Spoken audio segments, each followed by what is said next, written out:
If you would like to earn CPE credit for listening to the show, visit earmarkcpe.com/FPA. Download the app, take a short quiz, and get your CPE certificate. If you would like to earn continuing education credit for your FP&A certification from the Association of Finance Professionals for listening to the show, go to the show notes for details on how to earn the credit. Finally, if you enjoy listening to FP&A today, please go to your podcast platform of choice, click the subscribe button, and leave a rating and review of the show. And now, on to the show. From Data Rails, this is FP&A Today. Hello, everyone. Welcome to FP&A Today. I am your host, Paul Barnhurst, aka the FP&A Guy. FP&A Today is brought to you by Data Rails, the financial planning and analysis platform for Excel users. Every week, we welcome a leader from the world of financial planning and analysis. Today, we are delighted to be joined by Jim Cook. Jim, welcome to the show. Hey, Paul. Super excited to be here. Really excited to have you. So I'll give you a little bit about Jim's background, and then we'll give him opportunity to introduce himself a little further. So he comes to us from the Bay Area in California. He studied finance at USC. Go Trojans, right? Yes. He's been a CFO of multiple companies. He currently runs his own consulting practice, and he has a long history of joining companies during the startup phase, including well-known companies such as Netflix and Intuit. And before I give him an opportunity to tell us a little bit about his background, we're going to start with a fun question here first. So thinking over your career, what's the worst budgeting experience you ever had? That's a good one. Basically, not having one, and the company not knowing how to run one, and saying, "So Jim, just run the annual budget," and they had no clue and didn't really want to run an annual budget. They just wanted a spreadsheet. So, very early days at some of these companies, it's like that. And so, what made that so bad? Why is that such a big problem? Oh, they just expect one person to produce all the numbers, and the opposite could be, we'll probably get into this later, but the opposite is really, as we all know, most of your audience probably knows, is exactly what we don't want. We want the owners of these numbers to own, the creators of these numbers and these departments to own the numbers, not just give me my budget. The give me my budget is a big problem. 100% agree. I mean, because then you get into a meeting and it's, I didn't sign up for that number. I don't recognize that number. And it's always finance's fault every time anything goes wrong. So it's almost a kind of creating that culture that says we don't have to take responsibility if we're not involved. The word culture there is perfect. That is exactly how I think about it. The culture of finance and the culture of a financial partnership is something that I talk a lot about, and I'm sure you do too. Yeah, and we'll definitely get into that. So what was the one key takeaway from that experience that you took with you? Start early, start often, partner deeply with the people that are running the company in every functional area, to be their partner and to not be the finance corporate policeman, but rather really be their right-hand partner for everything that they want to know about finance, and bring them the answers and bring them insights, and develop a relationship with them. Because if you start there, then the budgets just flow, and you can help them own their numbers. But for what the big takeaway I had early in my career, I think most people have it, is this aha moment when you realize that the head of engineering or the head of marketing or the head of sales didn't study finance at school, hates finance and hates budgeting, and doesn't want to admit it, that they don't know much about it. And so they hide behind their lack of knowledge of finance and just want you to do it all for them, which is really detrimental to them and their career, and it's detrimental to the partnership and to the company at large. And so breaking down that wall and getting them to admit what they know, what they don't know, helping them understand what you can bring them and the insights you can bring them, that's the real starting point that a lot of people skip, but you have to start there. Totally agree. That's a great point on that. So now we'll give you an opportunity. Can you just tell us a little bit about your background and how you ended up where you're at today? Yeah, I'm a Midwest kid. I grew up in Ohio, and so small town Ohio, where I lived on 40 acres and had a lot of freedom. So I think I was talking to somebody about this the other day. I think that produces a lot of creativity. You have to figure out what you're going to have fun doing today with not a lot of friends around, with a lot of acreage, and I think that breeds a certain type of entrepreneur. And so I've been told I'm a different kind of CFO. And I didn't study to be a CFO. You said studied finance at SC. I actually got a scholarship to USC in the engineering school. Okay. They sent me a letter my senior year saying we want you to come. Really interesting. So I studied engineering, aerospace for 2 years, but I didn't really want to be an engineer. I wanted to be a doctor. And so I didn't even realize you couldn't be a doctor. There wasn't a pre-med major. There's only 9 classes in the MCAT. So I was doing engineering, 9 classes in the MCAT, and then I decided I didn't want to be a doctor, and I ended up doing the 5-year plan like many people do, and studied finance and fell in love with the people, the concepts. I was obviously really good at math. And so that's my journey. I got recruited up from there to Silicon Valley to work for a defense contractor in the late 80s, 89 Which actually. one? Ford Aerospace. Okay. They I were worked in the defense industry. That's where I started my career. So great foundational CSSE, government accounting, cost schedule, system control criteria, trained in that, certified in that, variance analysis. It was an 8-week program. Fresh out of school. I thought this was the way it was, but in government programs, I was required to track every 6-minute increment, not only for myself, my department, but everyone else with point 0.1 time cards that got punched into computers and things. And I was literally dying. It was suffocating. So when I got the call from a good friend up in Silicon Valley, I was in the Valley, saying you got to come work for this company. It's called Intuit. It's a 100-person company at the time, and we're hiring our first finance person. I jumped at it, and then much like finance, understanding finance at USC, I fell in love with the whole commercial aspect of software, and I never looked back. So the journey's been, I basically got spent 5 years at Intuit, but probably 15 years equivalent of having everything thrown at me. I wasn't married.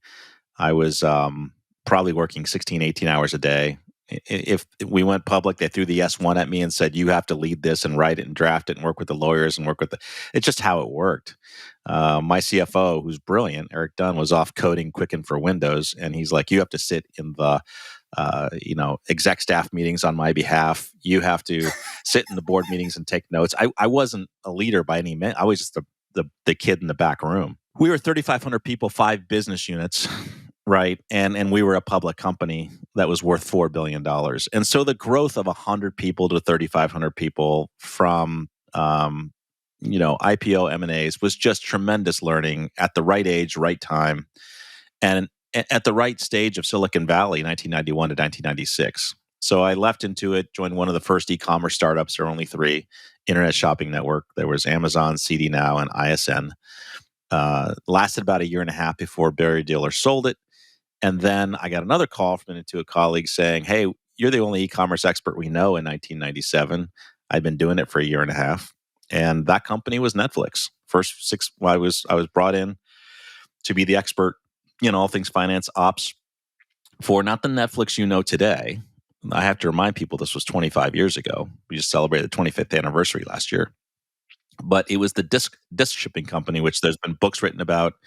Netflix versus the World is a great documentary on Amazon. And yeah, so it's just a great story of again, scaling a company, learning, designing the envelopes, shipping the envelopes, knowing everything about the USPS Postal Service, but really hands-on. I guess I'm really hands-on, really curious, really operational, have a finance background. My third, company, I have many companies, but the third major company was Mozilla Firefox. I got a call again from the network, my personal network, saying we need help. And there were 18 people there, and they had just launched Firefox 1.0 in 2005 when the browser market was dead. And we rebirthed the browser market from zero. Microsoft had 99% market share of the browser market in 2005. And we said there's a better way. And so I've just been at the inception points and had 3 looks at 3 companies that have scaled pretty well.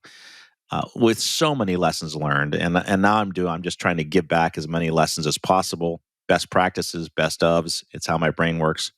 When I met you, we'll get into this I'm sure at the OG conference. We talked about the best ofs and the best practice sharing back, and I think that's where we connected. So, Yep. It totally was. Thank you. Great story and some great names, right? Intuit, Firefox, and Netflix. Anyone who knows Silicon Valley recognizes those three companies for sure. You know what it is like. 13 different spreadsheets emailed out to 23 different budget holders. Multiple iterations, version control, errors, back and forth updates. You never really feel in control of the consolidation and collection process. Yep, I've been there. Stop, breathe. DataRails is the financial planning and analysis platform for Excel users. DataRails takes data from all your company's disparate sources. No organization is too complex, consolidating everything into one place, secured in the cloud. Now all your data finally talking to each other.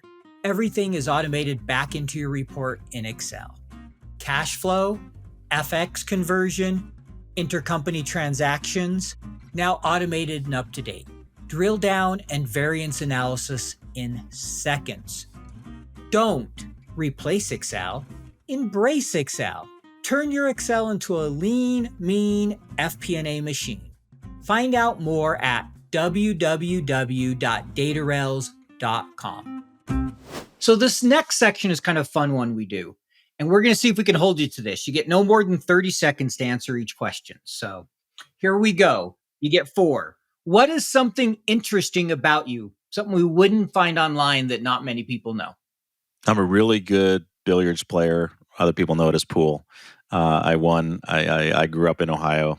I'll promise only 30 seconds. 7 years in winter times, and I won a bunch of championships at school and outside of school. And I just happen to be really good at billiards. All right, there we go. I had no idea. So that's a good one. If you could meet one person in the world, dead or alive, who would you meet and why? Oh boy. I would definitely go back. I'm a big history buff. I would go back in history, and I would probably want to meet someone like Nikola Tesla or some technologist, just to follow them around. All right, it would definitely be an inventor. Cool. Maybe I'd go all the way back to Leonardo da Vinci. He invented a bunch of things, but an inventor, I'd want to follow them around forever. That would be fun to follow them around and see how they think and what they came up with. Right. I like that one. So this next question is, what is the last thing either you Googled, looked up on YouTube, or used generative AI, ChatGPT, Bard, whatever, to understand something about finance, FP&A, Excel? Well, you stole the thunder, right? So I just did this the other day. I'm trying to figure out how to use Copilot and Gen AI with Excel, and how to actually generate Excel without using Excel, using Copilot and AI. Just talking to the computer. It's fascinating to me. It is. It's amazing. It is. So Copilot, I like it. So what's your favorite Excel function or feature? Is it Copilot? It is now, but before it used to be. Oh man, I used to be so. This is really old school, right? When pivot tables were a thing and no one knew how to use them. Now it's like second nature. But it used to be pivot tables. But as they've morphed it into scraping data off the internet and all of the ability to scrape data, HTML into tables and codes, and how to actually automate that is just amazing. Cool. I like it. All right. So next question here, we talked briefly about this, right? You and I met at the OG Summit. So could you maybe talk a little bit of why you're such a big supporter of the Operators Guild, maybe how that's helped you in your career? Well, one reason is, and we've touched on this, I'm at the stage of my career where I'm really passionate about giving back. I consider myself extremely lucky. I guess luck is a matter of being at the right place at the right time and working hard. Mhm. And I recognize that I was exposed to so much at Intuit, Netflix, and Mozilla, and I really have a brain and a passion, and I love teaching, to give back and to share with whoever will listen, best ofs.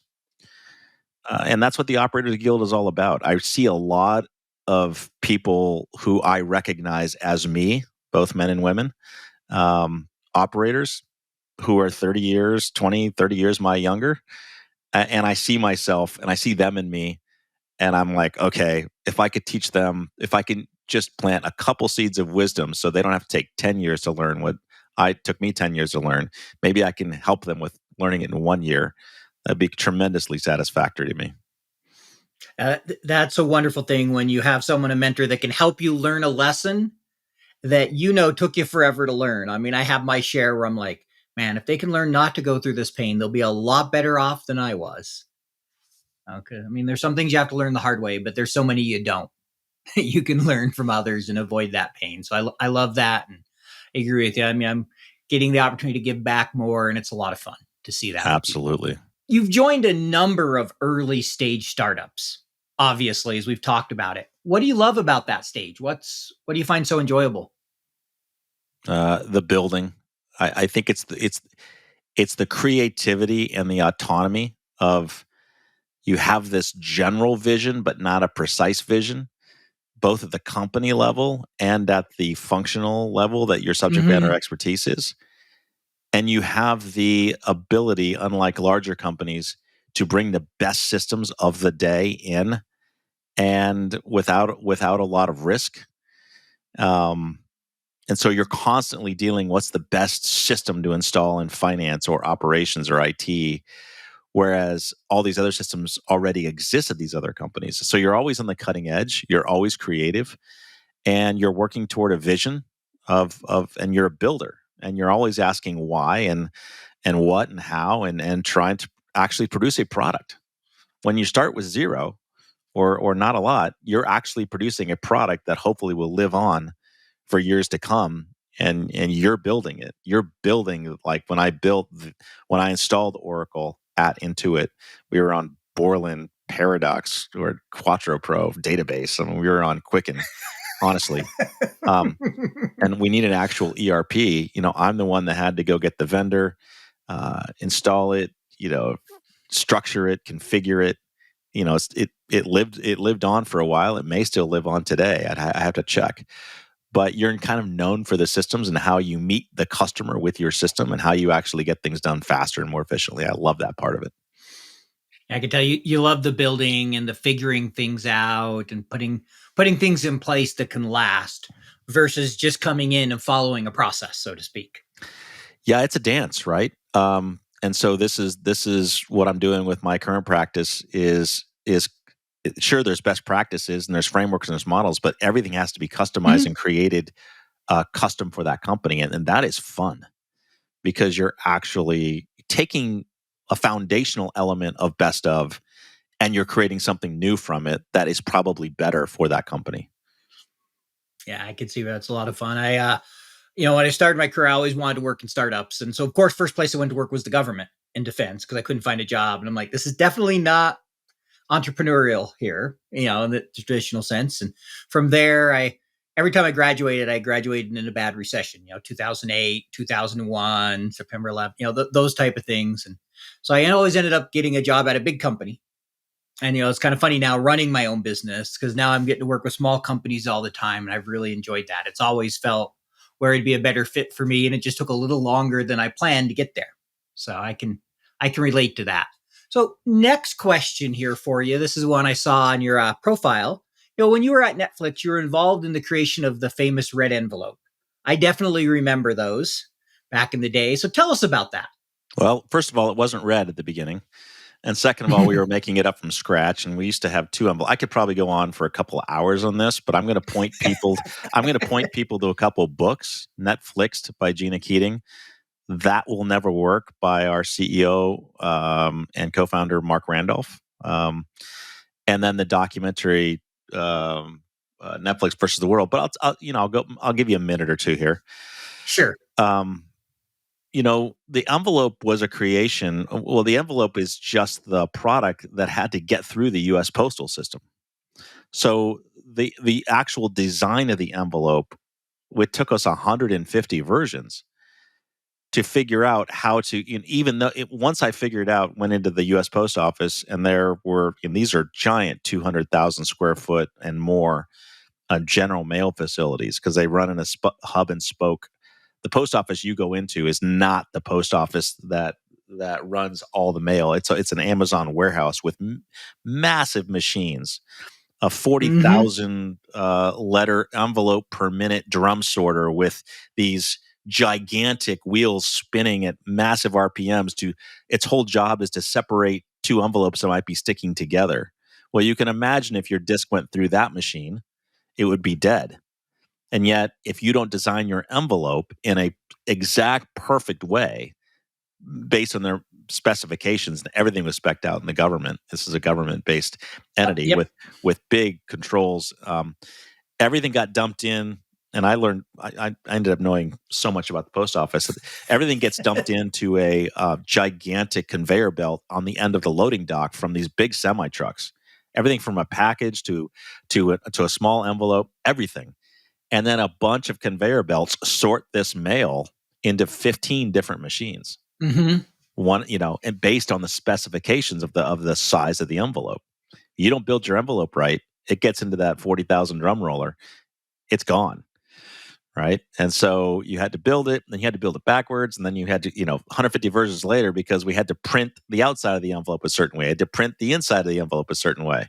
Yep. We used to ship 2 envelopes, and then we figured out, I was opening my mailbox one day, and everybody, for those real old timers, might remember AOL, and we used to all get these CDs in the DVDs in the mail for I had free a lot internet. of those in college, and we would use them as coasters, right? And nobody would we open used them. them also to map all the cords in the back. They'd write which cord went where, and we had them we were all in getting our free discs and free internet and 60 hours of service. We probably had like 20 CDs back there that we used to color coordinate everything. So instead of throwing it out one day, because we would be throwing dozens of these out every week, something caught my eye and I opened it. This is when we were shipping 2 different envelopes, one to go out, one to come back. And as I opened it, I realized it was a new design with the perforation on it, and they had printing on the inside and outside. And it was this aha moment. I needed to look to, this was the answer. How to create a perforated envelope where you can, now we all know how this works because we were making it up as we went. You tear off the front and it's pre-printed. Anyway, for those who remember the envelope experience. So that's the story of envelopes. Great. And I kind of have to laugh as you're talking about that. I obviously didn't go to the post office a lot, but I supported a direct mail business as one of the businesses when I worked at a company. We sent out 50 million pieces of mail a month. So I learned a lot about forecasting all the different rates and commingling. And this is a postcard. This is this size. This is that. And it costs this. And is it expedited? I don't, people don't have a clue how many different rates there are back in there. And when you get into bulk mail, I mean, I know you can appreciate that because you're doing bulk mail. It's a whole different animal. Business reply envelope indicias. It's 1 ounce versus 2 ounce rates. The weight matters, right? And designing the envelope to get under 1 ounce was critical. It was back then 32 cents ounces for first class mail. But we were the only e-commerce company in 1997, and probably still today. They just shut down the DVD business, but until last year, in which 100% of your product went out was returned. Back in the day of e-commerce, and still, if 2% or 3% of your product is returned, you lose a ton of margin. You might be out of business. This was a business that had to ship out 100% of their product and try to get 100% back. Never been done before. That's a really great point. So can I, fast forwarding now to 2023, when you left Netflix in 1999, did you expect it to become what it is today? Are you surprised with how big it is and what it's doing? Well, not only did I not expect it to be as big as it was, but the principals and Reed himself, who is still there, did not expect it to be this big, no matter what they tell you. And this is well covered in the books and the documentary. Like, for those that have seen the books or the movie, it's very well laid out, and it's all over the internet, that Netflix tried to sell itself to Blockbuster not once, not twice, but 3 times for $50 million. And Blockbuster laughed at them in the face and said, "You guys aren't worth it." all the way up until 2002, 2001, prior to them going public in 2002. And in fact, not a lot of VCs would give Netflix any money until in the very last round before the IPO. Very few people know this, was a subordinated debt round because no VC would give the company any money in 2002. Now, it was a bad time, but thank God TCV, Technology Crossover Venture, stepped in, saw something in the assets of the DVDs, saw the cash flow potential, saw the subscription potential. But without TCV stepping in, you wouldn't have a Netflix today because no other VC wanted, so that everyone did. Nobody thought it was going to. I was told all the originals were told we were crazy to even start this company. This is the dumbest idea we've ever seen. So it's a great lesson for startups because don't let the naysayers get you down is an article I wrote probably 2007, 5 lessons I learned from Netflix. You can probably still find it on the internet. It's super old, but don't let the naysayers get you down out there in startup land. If you know your customer, if you're super close to your customer, if you build something that they want, they will come and they will stay. The closer you are to your customer, the better it is. Great lesson there. And I love that story. And it reminds me a little bit, and I'm not sure many people know this, but the early days, PayPal approached American Express and they offered the company for $1 million. American Express said, no, thanks. What would have been the perfect fit with American Express today? PayPal, because the digital area, they've lagged in compared to some of their competitors. And it's just that lesson that, the little passes or little changes and how they can be so much bigger than we think. You just never know. You should do a whole podcast on that because the origin stories many people don't realize they forget maybe that Mark Zuckerberg was faced with the $1 billion question in 2009 or 10, I believe, because Yahoo offered to buy them for $1 billion. And he went around to all his advisors and everyone that he knew in the Valley said, should I sell? Should I sell? Because they weren't worth anywhere close to $1 billion. This would have been a huge payout. They were maybe worth $100 million, $50 million back then, but Yahoo just wanted to own it. And Mark said, "Nope, I think I'm gonna take the shot, and I think I can build it long term, much more valuable than $1 billion." It was a big risk. He was told by so many is take the money and run, but now it's I would have. I'll admit it. I would have taken the money and ran. Yeah.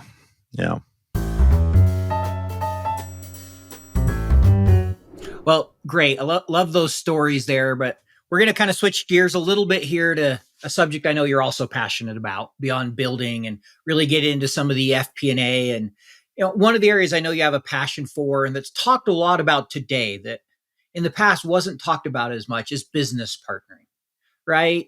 And I know you believe it is an area in finance has room to really improve on. So the two-part question here for you. The first is, what does business partnering mean for you? How do you define it? I love this question because it took me a while to really explain to people, and I finally condensed it, which really resonates with people this way. And for my finance team, for my accounting team, for my operational teams that have reported into me, 2 ways. You are the CEO of your product. I tell everyone who works with me and for me, no matter what function they're in, and I want this to expand across the whole company. Everyone has a product. Everyone has a customer. And when you start thinking about you're the entrepreneur of your product, you're the CEO, the owner of your product. An example would be an accounts payable person plugging stuff into accounts payable. Their product is the data that goes into the chart of accounts that the controller takes and the accountants, the senior accountants take and make sure that it's GAAP ready and that it was coded to the right account. It's like your product is how good your data is and you're not making mistakes, and your customer is your accounting department, and eventually your customer is the CFO and the board because you only want to put it in once. But everyone has a product and everyone has a customer. And when you can change this realization for people, what is your product? Who is your customer? How do you make your product better, faster, more convenient? So who is FP&A's product? FP&A's product, I think, and it doesn't have to be. It doesn't have. So this is a great question. It doesn't have to be a tangible thing. I believe FP&A's are the insights derived from the data and the decision-making recommendations that someone who sits at the intersection of data is immersing themselves with, and the people that they're delivering their reports to aren't living in the data every day. Your job is not the spreadsheet. Your product is not the spreadsheet. Your product are the 3 or 4 key insights of that report, and maybe some recommendations how to course correct, and developing that relationship to figure out how to grow the company. The company in this case is maybe the engineering department. The company in this case, that because you're partnering with the CEO of engineering at this point, or the CEO of marketing if you're an FP&A person for marketing. So if you think of yourself in FP&A as the CFO, the mini CFO of the CEO of marketing, and you're on that team, it just changes the whole thought model about an FP&A person. And it really expands people's thinking about, let's get better software that's more efficient. Let's use chat. Like, how can I deliver my information faster, more timely, with more insights, with more colors, with more graphs? You start thinking this way. You're not just delivering a report and going home and having a beer. Yeah, I love the way you said that, and I'll explain why. Kind of my thinking is, when I first thought product, I think, all right, well, we deliver the budget, right? We deliver the reports, and you start thinking maybe insights, but you start thinking of the tangible things. And I love what you said there. It's the insights and the recommendations. Even if you don't deliver the report that month, which in some cases that can be a real problem, but if you deliver insights that drives value and you're giving the recommendations, you're being a good partner because you're creating value for the business. It may never look at that report. So it's really those insights. And I think that's what people miss so often. And a good example is take variance commentary. So often, all we do is write out what happened. I can figure out what happened by looking at the P&L for the most part on my own. Yes, you're telling me, well, this line or that, but that doesn't. Most business owners, the partners, the head of marketing or whatever, is just going to look at that and go, okay, what does that mean? And so I've loved the framework of, okay, tell them what happened, then give them the so what, or give them the, now the so what and the now what, right? So what does that mean for me? I'm going to add one now for what you. should I do? I'm going to add one for you, Paul. Why it happened. If you can challenge yourself about why it happened, or at least have a hypothesis about why the data was a surprise, now you're being curious about the numbers. And then you can expand onto, well, what if? What if, and this is scenario analysis, what if we change this key metric? What if we can improve this key metric? What if we invested in this other activity to improve this metric? Now you're acting like a CFO. Now you're not just an FP&A person. I love the why. That's a great, and I've had some of those conversations like, well, why do you think that is? And some of the best conversations I've had with the business have been when we're discussing that why, because you often get insights and revelations you wouldn't get otherwise. Like we were asking, why are some of our salespeople struggling so much? And I'd done a ton of analysis. And what we found is pretty much every salesperson that was performing really well had soft leads to sell into. We had a big program where the leads were coming to them. We had others that were mostly selling into ones where we had some kind of relationship with, the big dealer groups or things that gave them an in, and they weren't just, field sales trying to do cold calls. And so it was a good moment where like, okay, that explains some of the why. Now, how do we fix that? How do we help ensure everybody has some of that and improve the numbers? And it was just a really good eye-opening moment with the business. I still remember having the conversations with some of the strategic leaders at the time when we, brought that to their attention. I'm gonna also suggest that's very easy for us to say at our stage of our career. But I remember being the FP&A, not to do a pun, a guy, but the FP&A person who didn't. So all of that is required that we just spoke about. But having the courage to show up that way is the huge blocker for most young FP&A people. Oh, I couldn't communicate that way. I couldn't. I even if I knew why, I'm not sure I'd be comfortable making the recommendation. Finding the courage to be connected on a personal and a relationship level with people that are much more experienced than you, because FP&A people are generally younger. Yep. That's the trick, and that's the hard work. Some of the best FP&A people, the best insights, if they don't communicate it, the why, and they're not courageous enough to communicate the why, will hold you back. So I'm Yeah, just and going there are to talk to definitely all your areas where audience I and say, struggled with that. find the courage and just try it. I love that because it's so true. I can remember early in my career where like you're in a meeting and you hear something, I can tell you what the problem is, but you're not willing to speak up. You're like, but no, I don't have the courage to tell you what the problem is. I'll just let you keep droning on, But you're type of comfortable thing. saying, I knew it and I told you so. And you have this little passive aggressive, but I've been there. These people are Yes, idiots, you say. These people are idiots. But but you have to take ownership of the fact that you're not speaking up and you're part of the problem by not sharing your point of view. One of my big mantras, I don't know if you're going to ask this question, but you have to lead with a point of view in any position you're in. And you have to communicate your point of view. You can't just be doing a job. You have to have a point of view. I still remember the advice, and this was probably less than 10 years ago now. I switched companies, and the VP looked at me, goes, if you want people to start respecting you and feel like you have that seat at the table, give it your opinion. Make sure you're giving a point of view. People will listen because you're willing to speak up. He's also, you want to make sure you know what you're talking about. Don't just talk to be talking, because they'll notice what you're saying. And if you're well thought of and you have good ideas in what you're saying, you'll be adding value, and they'll notice it and they'll appreciate it, and it will make a difference in your career. And I could really see that after he had mentioned that, how true it was. Again, now back into how people behave in their personal psychologies, and even back to Myers-Briggs, there are many people in finance and accounting that are more introverted than extroverted. I would say the percentage who are more introverted and extroverted is probably more introverted. It's super hard for a more introverted, analytical, left brain person to be comfortable with communicating. So this is the struggle. Like working on that, not on the spreadsheet, is what I would encourage Mhm. most people to do.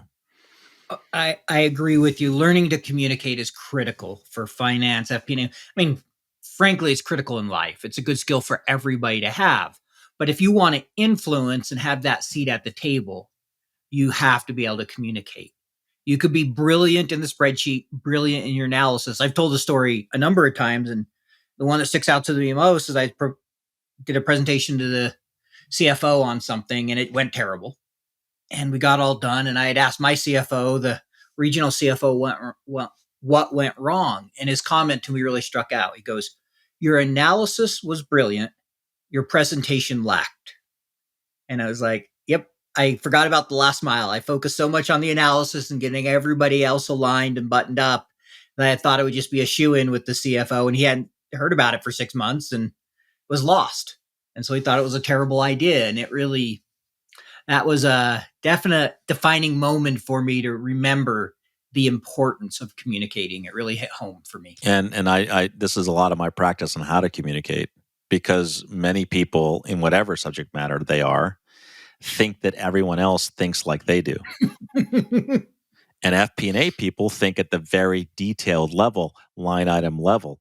It took me 10 years into my career not to show up with the insight and kind of build to it after 10 minutes and explain to people, and this line item, I built this row, I built this column, and this connects to this, and no one cares. They kept saying to me, and I wasn't listening, I just want to know what the answer is. And I'm like, well, no, you don't, because you got to know how I got to the answer. Otherwise, you're going to question it. And so I didn't meet them where they were. They trusted my analysis, but you need to start with the answer and then tell them why, not build up to the answer and 10 minutes later have them be lost. And the analysis was brilliant, but the communication lost them when they turned off their phones. I'm having flashbacks to my career because I dealt with the same thing. It took me a long time to learn. They want the big picture. Don't get into every little detail with them. As if they trust you and the answer makes sense, give them up front what you think. And if they want to go into the details, then do it. But don't start with the details. And I was very guilty of that. So I was You're laughing as you were you're telling that. peeling the onion. You're peeling the onion layer by layer to get down to the core. You don't, you don't start with the core and try to wrap an onion around it, which is what we most do. I agree. So, next question here for you. As you and I were chatting the other week, kind of in preparation for the interview, you talk quite a bit about developing good relationships, and you mentioned that part of that is building the relationship up front, developing it from the very beginning. Can you maybe talk a little bit about what you mean by that and share an example of how you did that in your career? Sure. And I coach this a lot today, and because people skip this step, I would highly recommend. What I learned to do is start, and I learned this from my own mentors. Start with just a listening tour. Start with being very curious and asking your whoever you're going to be working with at whatever level you're working with them. How's it going for you between you and finance department today? What's going well? What's not going well? A series of questions. Do you have the data you need to make the decisions? Oh, you don't? Well, I have it here, but not there. What metrics do you use? Well, I don't have any metrics. Like develop a series of standard questions that will be helpful for you to partner with that person, but just go in without any judgment and do this to as many leaders around the company as possible to get a pulse of how the finance team is showing up or how the FP&A role is showing up, what's useful, what's not.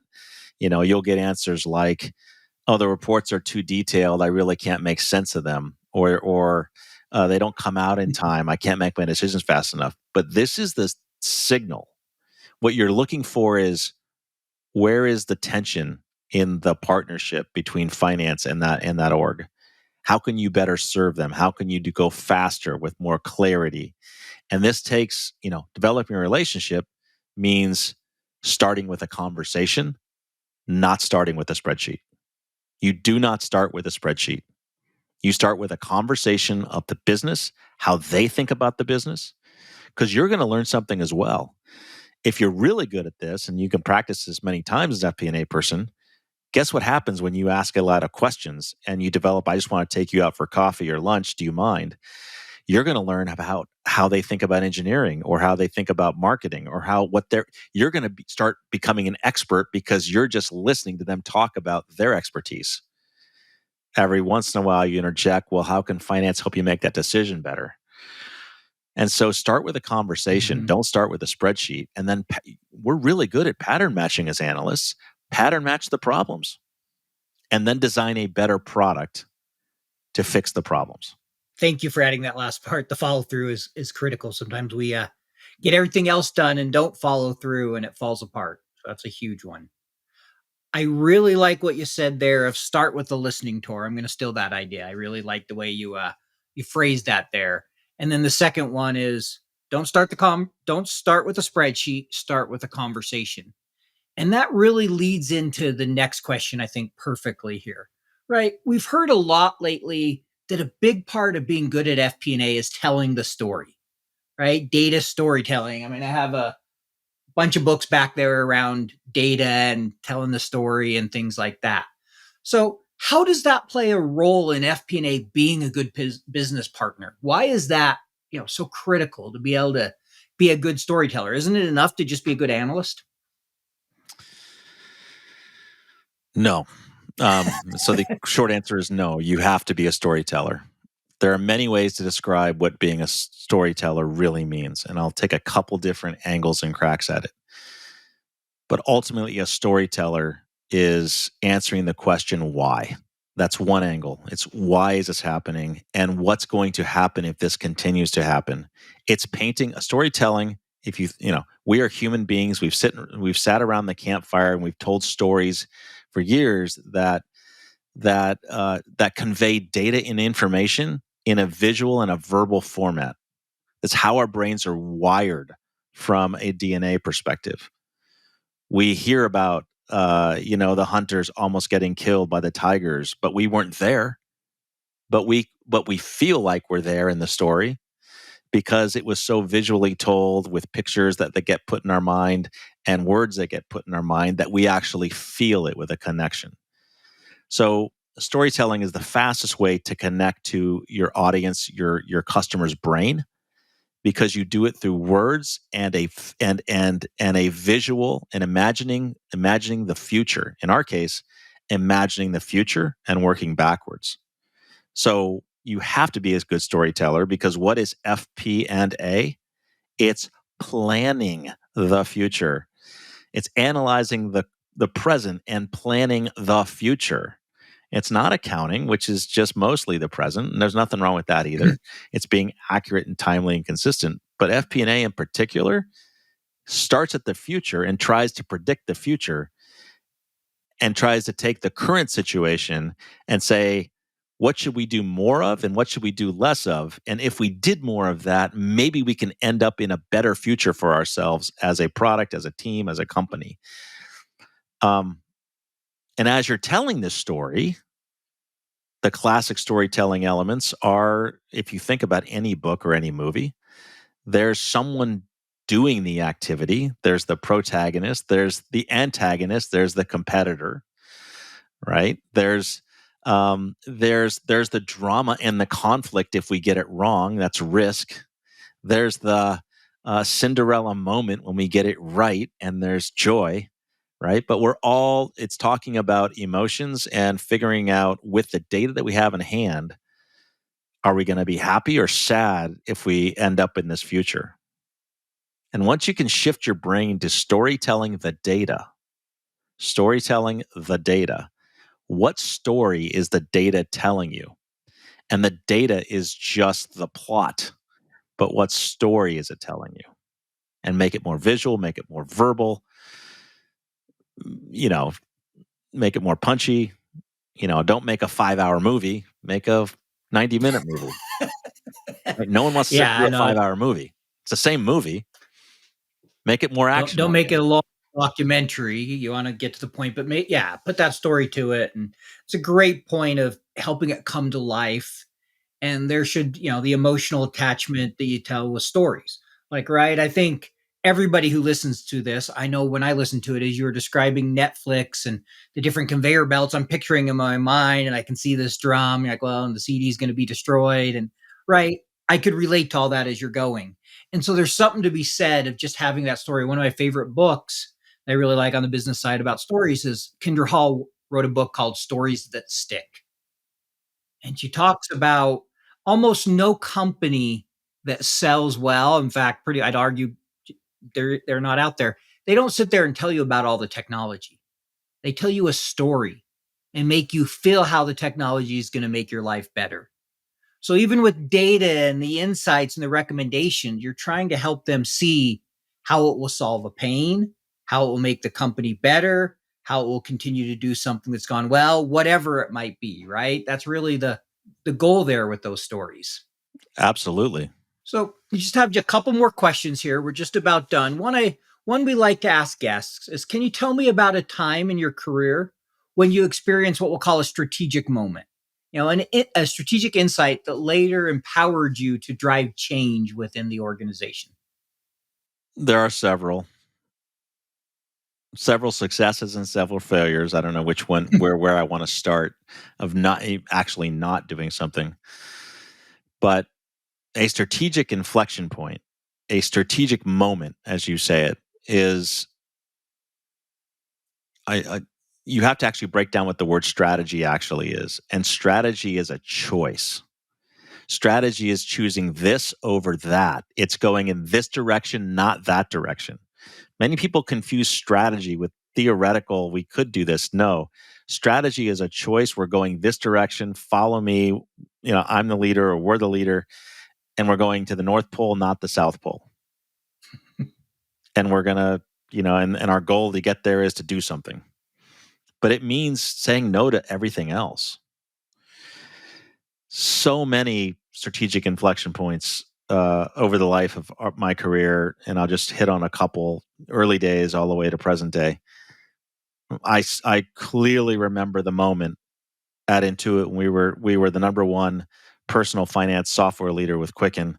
We were killing the market. We just made a product that was faster and easier to use, and it was just so much better. A check looked like a check on the screen. Checkbook register looked like a checkbook register on the screen. We were the number 40th product to market. and we were the only product that presented the checkbook as it is in real life. Imagine that. By the way, no VCs funded Intuit until it was profitable either, because they said, I've seen 40 other companies and we're not going to fund you. So this is another pattern. But once we went public, we were selling about 2 million units a year of software. Immediately, it was like, oh, there's a market here. Microsoft was trying to compete with manager money. Most of your guests don't remember this. You don't need to. Not CompuServe, but Computer Associates had their own product. Everyone had a product. But because they had money and we didn't, we were trying to go public to have cash to grow the business. They had hundreds of millions of dollars. They decided, we're going to give away 1 million units of Microsoft money for free to the first million customers. We had just sold 2 million units. It was early days of software. Computer Associates, within a week, turned around and said, we'll give away our 1 million units for free. We're trying to sell our units for $49.99, $69.99 to fund our business. There was a panic moment. Oh, I bet. Like, we're going to be out of business. Turns out our strategy was to double down and have a marketing campaign, which was more like, okay, go ahead, try the rest. You'll come back to the best, right? Try the rest. We're the best. Like, we're okay. We're better. And we leaned into it. And sure enough, it backfired on them, because now you had 2 million people who had never tried personal finance before. They sat around a dinner table with friends and said, have you tried this Computer Associates, this Microsoft product? And they're like, yeah. You need to use Quicken. All of a sudden, our sales doubled and tripled overnight. So you can turn fear into opportunity. How to turn fear into opportunity. Same thing happened at Mozilla when Google came out with the Chrome browser after 4 years of us having Firefox to ourselves, recreating the browser market. We had 30% market share, and Chrome came out and said, oh, there's a market here. We're going to build our own browsers off your open source technology. And the initial fear was, we're dead. Eventually, they did win with their big dollars, but we held our own for the longest time, because I remember standing up in front of Mozilla and telling everybody, I've seen this movie before. Everyone's going to try. We just have to be better than Chrome. Our goal is to be better than Chrome. Now, what we failed to do, and so it was a rallying cry. We turned fear into doubling down. Mm-hmm. What we failed to do at Mozilla was lean into mobile as fast as we should have. What we failed to do at Mozilla is build services in the cloud where we should have. We stayed with being a desktop browser, and that was the strategic error. Sure. No, thank you for sharing that. I appreciate you sharing both an error and where things went well, because we should learn, as I like to say, failure is just a learning experience, right? Failure leads to success. I heard someone say, is if you look at it as a learning experience. We should all not fear failure. Sometimes it's painful, but we should strive to learn from it. So I appreciate you sharing both sides of that. Can I double down on that for 2 minutes? Go ahead. For a minute Sure. or two? We'll give you a minute here. Go. I think you should design for that as an FP&A person. Okay.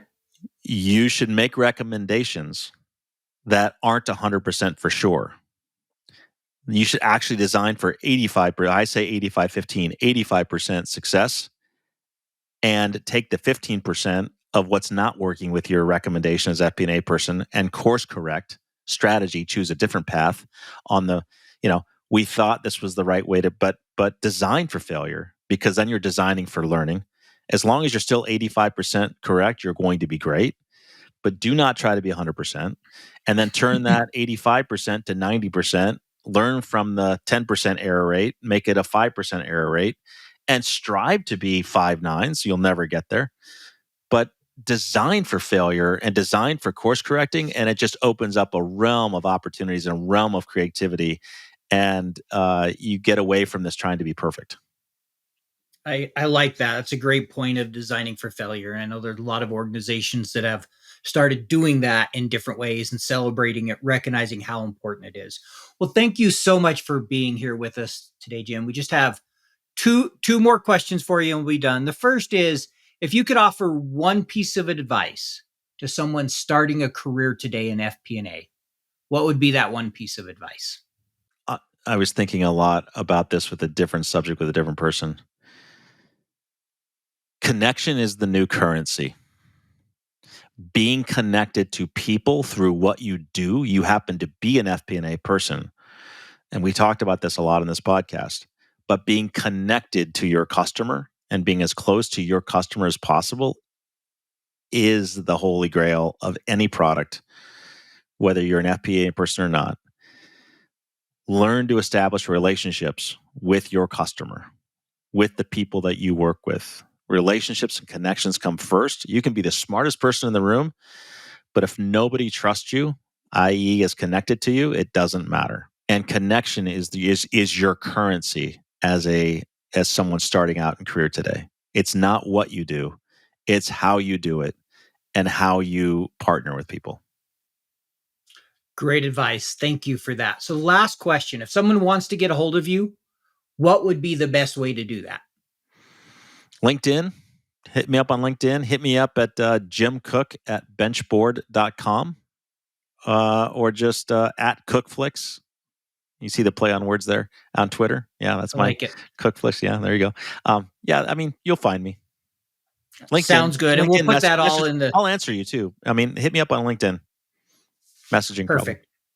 And I'll put all that in the show notes along with, I'll make sure I get the name of those books and the documentary from you and anything else you want to share, we can stick in the show notes. So thank you so much for joining us and sharing some of your experiences. I know I learned a few things and I'm sure our audience did. So thanks again, Jim. Paul, my pleasure. Thanks for having me. Appreciate it.